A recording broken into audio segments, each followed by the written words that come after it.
శ్రోతలకు నమస్కారం. ఈ మా ఆనంద జీవితం అను కార్యక్రమంనకు స్వాగతం. ఈరోజు మనకు వాక్యం అందించువారు సహోదరుడు జోసెఫ్ నందిగాల. ఆనంద జీవితము ఫీబా శ్రోతలకు ప్రభువైన యేసుక్రీస్తు నామమున హృదయపూర్వక శుభములు తెలియజేస్తూ ఉన్నాము. మీరందరూ కూడా ప్రభు యొక్క మహాకృపను బట్టి క్షేమముగాను సంతోషముగాను ఉన్నారు అని మిమ్మలను బట్టి దేవుని స్తుతిస్తూ ఉన్నాము. మీ కొరకు ప్రార్థన చేస్తూ ఉన్నాము. ఆనంద జీవితము గురించి బైబిల్లో ఏమి వ్రాయబడి ఉందో, నిజమైనటువంటి ఆనందము, ఆనందకరమైనటువంటి జీవితాన్ని ఈ భూలోకంలో మనము ఏ విధంగా అనుభవించవచ్చో మన కార్యక్రమం యొక్క అంశాన్ని మనము ధ్యానం చేస్తూ ఉన్నాము. గత వారాల్లో ఆనందమునకు కర్త, ఆనందమునకు మూలము, ఆనందమునకు ఆధారము, ఉత్పత్తి స్థానము దేవుడు అని మనము జ్ఞాపం చేసుకున్నాం. ఆనందము, సంతోషము అనేది దైవ లక్షణములు అనేది మనము జ్ఞాపం చేసుకున్నాం. సాధారణంగా ఈ లోకంలో ఎటువంటి సమస్యలు కానీ, సవాళ్ళు కానీ, శ్రమలు కానీ, సంకటములు కానీ, అనారోగ్య పరిస్థితులు కానీ, ఏ ఇబ్బంది లేకపోతే సంతోషంగా ఉంటారు అనేటువంటి అభిప్రాయం ఉంటుంది. కానీ దేవుడు ఇచ్చేటువంటి ఆనందము, సంతోషము, సమస్యలు ఉన్నా, సవాళ్ళు ఉన్నా, సంకటములు ఉన్నా, నిందలు ఉన్నా, బలహీనతలు ఉన్నా, ఇబ్బందులు ఉన్నా, అదే సమయంలో అనేటువంటి అవమానాలు ఉన్నప్పటికీ కూడా సంతోషం ఉంటుంది, ఆనందం ఉంటుంది అనే విషయాన్ని మనము జ్ఞాపం చేసుకున్నాం. దేవుడు సంపూర్ణమైనటువంటి, పరిపూర్ణమైనటువంటి సంతోషాన్ని ఇస్తాడు అని, ఇది ఆత్మ ఫలము అని నేను జ్ఞాపకము చేశాను. అదే సమయంలో బైబిల్ గ్రంథములో దేవుడు ఏ విషయాల్లో ఆనందిస్తాడు, ఆనందమునకు కర్త, ఆధారమైనటువంటి ఈ సృష్టికర్త, ఈ సర్వాధికారి ఏ విషయాల్లో ఆనందిస్తాడో మనము అర్థం చేసుకుంటే, తద్వారా మన జీవితాల్లో కూడా దాన్ని అన్వయించుకొని మనం కూడా సంతోషంగా, ఆనందంగా జీవించవచ్చు అనే విషయాన్ని మనము ఆలోచన చేశాం. అందులో 2 విషయాలు నేను జ్ఞాపం చేశాను. యెహెజ్కేలు గ్రంథము నుండి దుష్టుడు తన దుష్టత్వములో మరణిస్తే దేవునికి సంతోషం ఉండదు. తన దుష్టత్వము నుండి మరలి దేవుని దగ్గరకు వస్తే దేవునికి ఆనందం ఉంటుంది. కాబట్టి ఈ దేవుడు ప్రేమ, కరుణ, కటాక్షము, క్షమించేటువంటి దేవుడు. దుష్టుడు ఆయన దగ్గరకు వచ్చినప్పుడు దేవుడు వారిని క్షమించి చేర్చుకుంటాడు. ఎందుకంటే యేసుక్రీస్తు ప్రభువారు ఆ దుష్టత్వానికి కావాల్సినటువంటి శిక్ష అనుభవించాడు కాబట్టి అని నేను జ్ఞాపం చేశాను.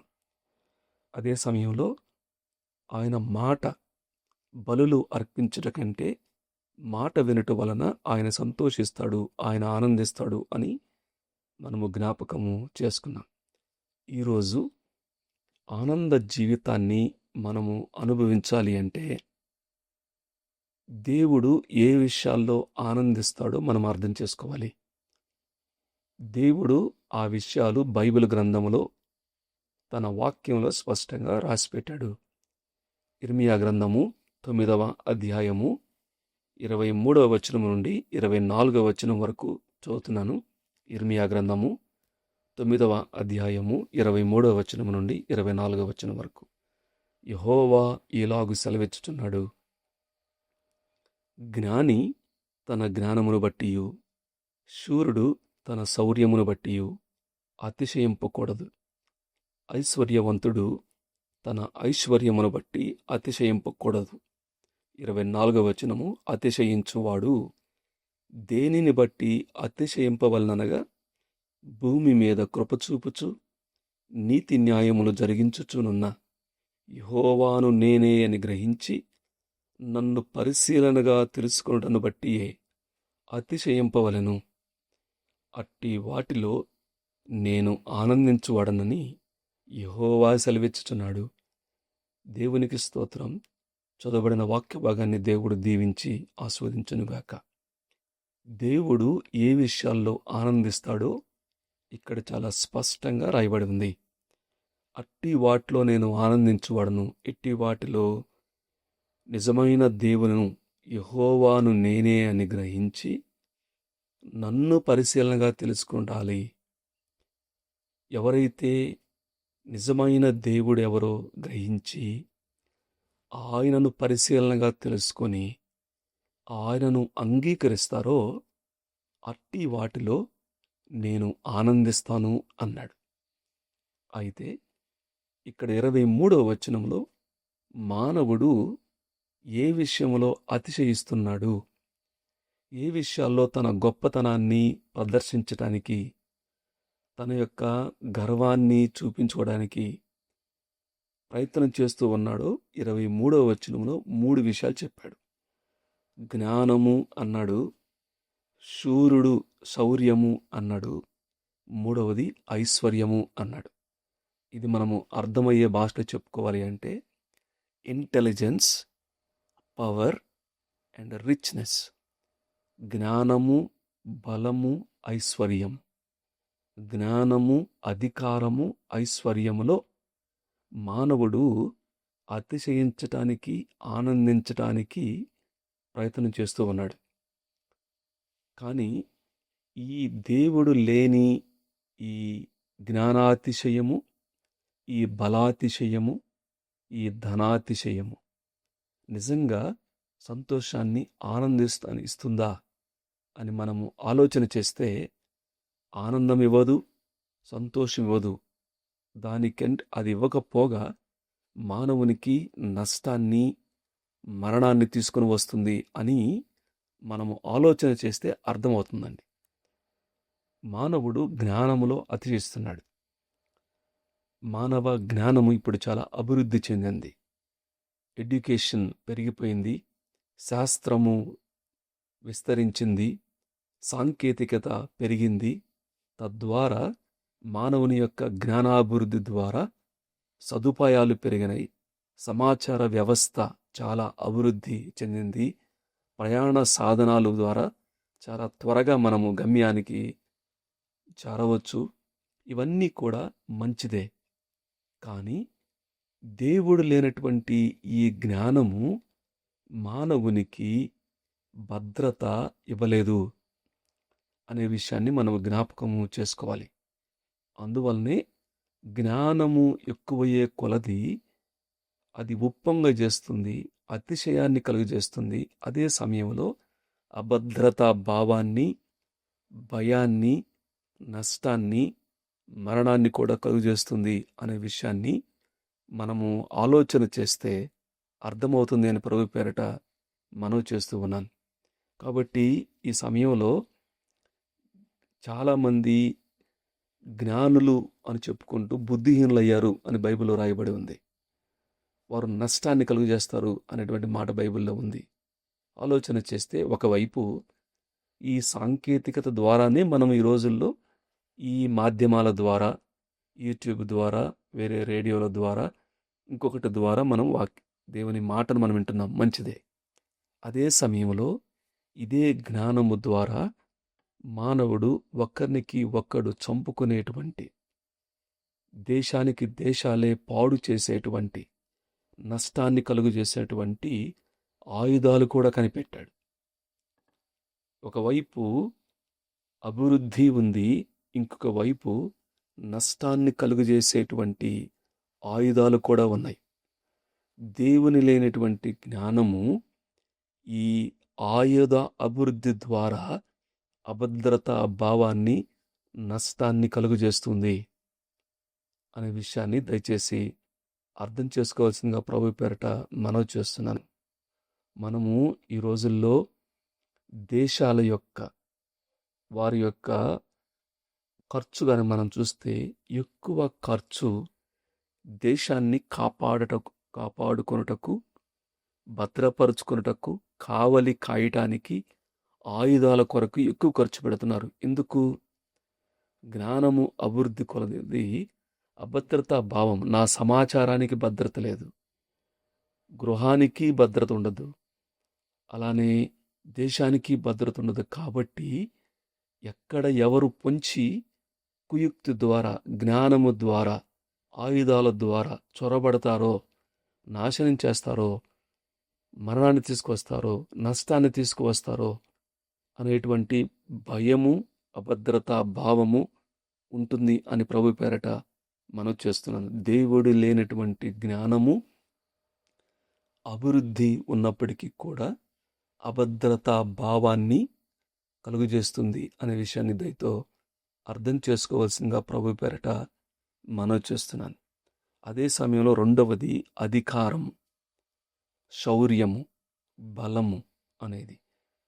అధికారము, బలము మంచిదే, కానీ దేవుడు లేనటువంటి అధికారం కానీ, బలం కానీ, శౌర్యము కానీ అది దోచుకోవడానికి, బలత్కారానికి, నియంతృత్వానికి దారితీస్తుంది, అన్యాయానికి, అక్రమానికి దారితీస్తుంది అనే విషయాన్ని ప్రభు పేరట మనవి చేస్తున్నాను. కాబట్టి దేవుడు లేనటువంటి శౌర్యము, దేవుడు లేనటువంటి అధికారము ఎక్కువ నష్టాన్ని కలుగజేస్తుంది అనే విషయాన్ని మన కళ్ళారా చూస్తూనే ఉన్నాము. ఈ రోజుల్లో అవినీతి, అక్రమం చేసేవాళ్ళు జ్ఞానము లేనివారు కాదు, జ్ఞానవంతులే. అలానే దోచుకునేవాళ్ళు అధికారులే. కాబట్టి దేవుడు లేనటువంటి అధికారము, శౌర్యము నష్టాన్ని కలుగజేస్తుంది. మూడవది ఏమన్నాడు అంటే ఐశ్వర్యము అన్నాడు, లేకపోతే డబ్బు, ధనము అనేటువంటి మాట. కాబట్టి ఐశ్వర్యము, ధనము ఇవన్నీ కూడా, నీకు ధనముంటే, ఐశ్వర్యం ఉంటే నీవు వస్తువులు కొనచ్చు, వాహనాలు కొనచ్చు, విలాసవంతమైనటువంటి భవనాలు, జీవితాన్ని నువ్వు జీవించవచ్చు, తాత్కాలిక వినోదాన్ని నీవు అనుభవించవచ్చేమో, కానీ నిజమైనటువంటి సంతృప్తి, సమాధానము, ఆనందము ఇది ఇవ్వలేదు అనే విషయాన్ని ప్రభు పేరట మనవి చేస్తూ ఉన్నాను.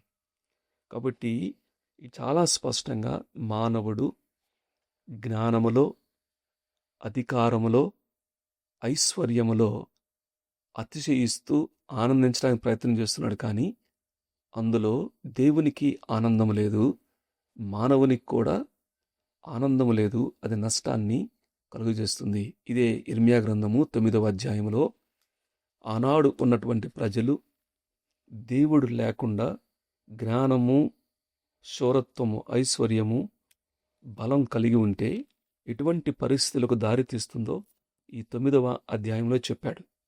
9వ అధ్యాయము 2వ వచనములు ఏమన్నాడు అంటే, జనులందరూ వ్యభిచారులను, ద్రోహుల సమూహము అన్నాడు. 3వ వచనములో అబద్ధమాడుటకై వారు తమ నాలుకలను వంచుదురు అన్నాడు. తమకున్న బలమును నమ్మకముగా ఉపయోగించరు అన్నాడు. ఇవన్నీ కూడా దేవుని యందు, దేవుని తెలుసుకోకుండా కేవలము జ్ఞానము, బలము, ఐశ్వర్యం మీద ఆధారపడితే. ఇంకేమన్నాడు అంటే 4వ వచనములో ప్రతి సహోదరుడు తంత్రగుండు అన్నాడు. అంటే డిసీవర్, మోసగాడుగా ఉంటాడు, కొంప ముంచుతాడు అన్నాడు. కొండెములు చెప్తాడు, పొరుగువాని మీద కొండెములు చెప్తాడు. 5వ వచనములో సత్యము పలుకక ప్రతివాడు తన పొరుగువానిని వంచించును అన్నాడు. అబద్ధములాడుటకు తమ నాలుకకు అభ్యాసం చేస్తారు అన్నాడు. ఎదుటివాని తప్పులు పట్టాలని ప్రయాసపడతారు అన్నాడు. వారి నివాస స్థలము కాపట్యము అన్నాడు. వంచన అభిప్రాయాలు కలిగి ఉంటారు అని 8వ వచనంలో చెప్పాడు. అలానే 14వ వచనంలో తమ హృదయ మూర్ఖత చొప్పున జరిగించుటకై అన్నాడు. జ్ఞానము ఎక్కువయ్యే కొలది, అధికారం ఎక్కువయ్యే కొలది, ఐశ్వర్యము ఎక్కువయ్యే కొలది దేవుడు లేకపోతే ఒక రకమైనటువంటి మూర్ఖత, హృదయ మూర్ఖత ఉంటుంది అన్నాడు. అంతిమంగా వీటన్నిటి ద్వారా ఎంత నష్టాన్ని కలుగజేస్తున్నాడో 21వ వచనంలో ఉంది. వీధులలో పసిపిల్లలు లేకుండానట్టును, రాజమార్గములలో యవనులు లేకుండానట్టును వారిని నాశనము చేయుటకై మరణము మన కిటికీలను ఎక్కుచున్నది, మన నగరులలో ప్రవేశించుతున్నది అన్నాడు. అంటే మరణము ఏలుతుంది. పసిపిల్లలు, యవ్వనులు లేకుండా రాజమార్గాల్లో, దేశములో, కుటుంబాలలో, సంఘములో, సమాజములో మరణము, చావు ఏ విధంగా ఏలుతుందో చాలా స్పష్టంగా బైబిల్ గ్రంథం దేవుడు చెప్పాడండి. ఇది వాస్తవము కాదా? మన అనుదిన జీవితంలో ఎన్ని మరణాలు, ఎన్ని చావులు అన్యాయంగా, అక్రమంగా, ఈ యొక్క జ్ఞానము పెరిగే కొలది, అధికారం పెరిగే కొలది, డబ్బు పెరిగే కొలది ఎన్ని మరణాలు చూస్తున్నామో మనకు కళ్ళారా చూస్తున్నాం. దేవుని వాక్యము సత్యం. సృష్టికర్త నిన్ను నన్ను చేసిన వాడు ఆయన ఏ విషయంలో ఆనందిస్తాడో మనము సరిగా అర్థం చేసుకోకుండా మనము కేవలము అధికారము, జ్ఞానము, కేవలము దేవుడు లేని అభివృద్ధి, అది అభద్రతా భావాన్ని కలుగజేస్తుంది. నిజమైనటువంటి భద్రత ఇవ్వలేదు అని దేవుని పేరట మీకు మనవి చేస్తూ ఉన్నాను. అయితే మరి దేవుడు ఏ విషయంలో ఆనందిస్తాడు అంటే ఈ 24వ వచనం, ఇర్మియా గ్రంథము 9:24లో యెహోవాను నేనే అని గ్రహించి నన్ను పరిశీలనగా తెలుసుకోవాలి అన్నాడు. నిజమైనటువంటి దేవుడెవరో గ్రహించాలి, పరిశీలనగా తెలుసుకోవాలి, ఆయనను అంగీకరించాలి. ఆ దేవుని గురించి ఇక్కడ 2 విషయాలు చెప్పాడు 24వ వచనంలో. ఏమన్నాడు అంటే, ఎవరు ఈ నిజమైన దేవుడు? యెహోవాను నేనే అన్నప్పుడు ఆయన ఎవరు అంటే, ఒకటి భూమి మీద కృపచూపుచు అన్నాడు, నీతి న్యాయములు జరిగించేవాడు అన్నాడు. దేవునికి స్తోత్రం. ఈ యొక్క దేవుడు నన్ను గ్రహించండి, నా గురించి పరిశీలనగా తెలుసుకోండి అంటే ఏమి గ్రహించాలి అంటే 2 జ్ఞాపం చేశాడు ఇక్కడ ఈ వచనంలో. నీతి న్యాయములు జరిగించేటువంటి దేవుడు, కృప చూపించేటువంటి దేవుడు. నీతి న్యాయములు అంటే ఈ ఆయన అబద్ధాలు కానీ, అన్యాయం కానీ, పక్షపాతం కానీ ఇటువంటి ఏమీ లేని వాడు, అబద్ధమాడనేరని దేవుడు. ఆయన నోట ఏ కపటము లేదు. ఆయన నీతి న్యాయములు గల దేవుడు అనేటువంటి విషయాన్ని చాలా స్పష్టంగా దేవుడు చెప్పాడు. దాని ప్రకారంగా మనం ఆలోచన చేస్తే వాస్తవంగా ఈ అజ్ఞానం చేత, అంధకారం చేత దేవుని మాట వినకుండా దేవునికి దూరంగా అయినటువంటి మానవుడికి నీతి న్యాయం ప్రకారము శిక్షకు అర్హుడు, నష్టానికి అర్హుడు, మరణానికి అర్హుడు. దేవుని యొక్క నీతి న్యాయము, దేవుని యొక్క ధర్మశాస్త్రములో దేవుని యొక్క న్యాయము, దేవుని యొక్క నీతి బయటపడుతుందండి. దేవుని యొక్క చట్టం, దేవుని యొక్క నీతి ప్రకారం ఆలోచన చేస్తే మనమందరం కూడా శిక్షకు పాత్రులము. బైబిల్లో రాయబడి ఉంది, ఏ భేదము లేదు, అందరూ పాపం చేసి దేవుడిచ్చేటువంటి మహిమను పొందలేకపోతూ ఉన్నారు. పాపము అందరినీ బంధించింది అన్నాడు. అంటే దేవుని నీతి న్యాయం ప్రకారము మానవుణ్ణి శిక్షించాలి. కానీ దేవుని యొక్క మరొక లక్షణం చెప్పాడు ఇక్కడ. ఏమన్నాడు అంటే, భూమి మీద కృప చూపుచు అన్నాడు. దేవుడు కృప చూపించేటువంటి దేవుడు. కృప అంటే దేనికి అర్హుడు కాదో, దేనికి యోగ్యుడు కాదో దానిని దేవుడు ఇవ్వటము ఆయన యొక్క కృప. కృపావరము అన్నాడు, నీతి దానము అన్నాడు. కాబట్టి దేవుడు ఈ జ్ఞానము చేత, ఐశ్వర్యం చేత, శౌర్యం చేత, నిజమైనటువంటి సంతోషం లేక, ఆనందం లేక, నష్టపోతూ మరణపు అంచుల్లో ఉన్నటువంటి మానవుని పట్ల దేవుడు కృప చూపుతూ ఉన్నాడు. ఈ విధంగా కృప చూపించాడు అంటే నీతి న్యాయం ప్రకారమేమో శిక్షించాలి, కృపను బట్టి రక్షించాలి. మరి దేవుడు ఈ నీతి న్యాయంగా, ఆయన నీతిపరుడుగా, అదే సమయంలో కృపామయుడుగా ఏ విధంగా ఆయన కనపరుచుకున్నాడు అంటే, బైబిల్ గ్రంథంలో ఏముంది అంటే, యేసుక్రీస్తు ప్రభువారు దేవుడే మానవునిగా ఈ లోకానికి వచ్చి ఆయన నీతిగా జీవించి, ఏ పాపము లేకుండా జీవించి, నీకు నాకు రావాల్సినటువంటి ఆ శిక్షను ఆయన భరించడం ద్వారా దేవుడు తన నీతిని, న్యాయాన్ని నెరవేర్చాడు. శిక్ష ఆయన భరించాడు. మరణాన్ని ఆయన తీసుకున్నాడు. కాబట్టి దేవుని యొక్క నీతి, న్యాయం నెరవేరింది. అదే సమయంలో దేవుడేం చేశాడు అంటే, తన కృప ద్వారా మనలను నీతిమంతులుగా చేస్తానన్నాడు, క్షమిస్తాను అన్నాడు, శిక్ష నుండి రక్షిస్తాను అన్నాడు.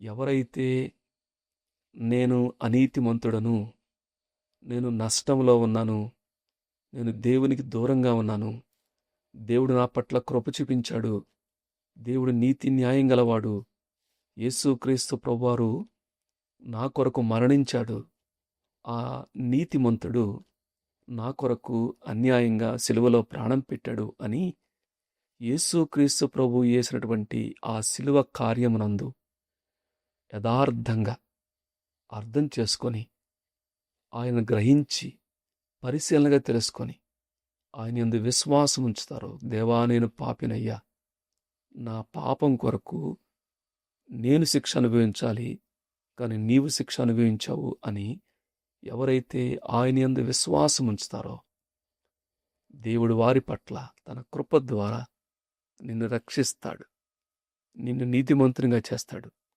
నీ పాపములు క్షమిస్తాడు, నిన్ను తన బిడ్డగా చేసుకుంటాడు, నీకు పరలోక సంబంధమైనటువంటి ప్రతి ఆశీర్వాదాన్ని ఇస్తాడు. ఎవరైతే ఈ విధంగా దేవుడు యేసుక్రీస్తు ప్రభువారిలో చేసినటువంటి ఆ నీతి, న్యాయము, కృపను ఏ విధంగా కనపరిచాడో అది గ్రహించి పరిశీలనగా తెలుసుకొని దాన్ని అంగీకరిస్తారో, అట్టి వారి యందు నేను ఆనందిస్తాను అన్నాడు. ప్రియులారా, ఇప్పటికైనా మీకు అర్థమైందా దేవుని యొక్క ప్రేమ, దేవుని యొక్క కనికరము? నీతి సమాధానములు ముద్దు పెట్టుకున్నవి, కృపాసత్యములు కలుసుకొనినవి అన్నాడు బైబిల్లో. సిలువలో కృపాసత్యములు కలుసుకున్నవి అంటే సత్యము నెరవేరింది, కృప నెరవేరింది. నీతి సమాధానము అక్కడ ముద్దు పెట్టుకున్నవేట, అంటే దేవుని నీతి నెరవేరింది, మానవునితో సమాధానం కూడా సిలువలో నెరవేరింది. కాబట్టి ఈ సమయంలో నిజమైనటువంటి ఆనందం, నిజమైనటువంటి సంతోషం నీకు కావాలి అంటే, జ్ఞానం వల్ల కాదు, అధికారము శౌర్యము వల్ల కాదు, ఐశ్వర్యం వల్ల కాదు, గాని నిజంగా యెహోవాను నేనే అని గ్రహించి నన్ను పరిశీలనగా తెలుసుకుంటే యందు నేను ఆనందిస్తాను అన్నాడు. కాబట్టి ఒకవేళ ఇంకా యేసుక్రీస్తు ప్రభువారిని అంగీకరించకపోతే ఆయనను నమ్మండి. ఆయన ద్వారా మాత్రమే నీకు నిజమైన సంతోషము, సంపూర్ణమైన ఆనందం ఉంటుంది. ప్రభువుని నమ్మిన వారు ఏం చేయాలి అంటే, దేవుణ్ణి ఇంకా ఎక్కువగా, ఆయన యొక్క కృపను, ఆయన నీతి న్యాయాలని, యేసుక్రీస్తు ప్రభువారి యొక్క మాదిరిని, ఆయన ప్రవర్తనను అనుసరిస్తూ ఉంటే నిజమైనటువంటి ఆనందాన్ని, సంతోషాన్ని అనుభవిస్తారు. ఆ విధంగా దేవుడు ఏ విషయాల్లో ఆనందిస్తాడో అర్థం చేసుకుంటూ నిజమైనటువంటి ప్రభువుని అంగీకరించి నిజమైనటువంటి ఆనందాన్ని అనుభవించడానికి, ఆయనలో ఏది ఏమైనప్పటికీ కూడా సమస్యలున్నా, సవాళ్లున్నా, సంకటాలున్నా, శ్రమలున్నా చెప్పన సఖ్యమును మహిమాయుక్తమైనటువంటి ఆ సంతోషాన్ని ఎల్లప్పుడూ అనుభవించడానికి పరిశుద్ధాత్మ దేవుడు సహాయం చేయనుగాక. దేవుడి వాక్య భాగాన్ని దీవించి ఆస్వాదించునుగాక. ఈ కార్యక్రమమును గూర్చి మీ సలహాలు మరియు మీ ప్రార్థనా అవసరతల కొరకు మమ్మను సంప్రదించవలసిన మా ఫోన్ నంబర్ 94-805-850-39 మరియు ఈమెయిల్ ఐడి info@fibaonline.org. మా ఫోన్ నంబర్ మరి ఒకసారి 9480585039. Email ID info@fibaonline.org.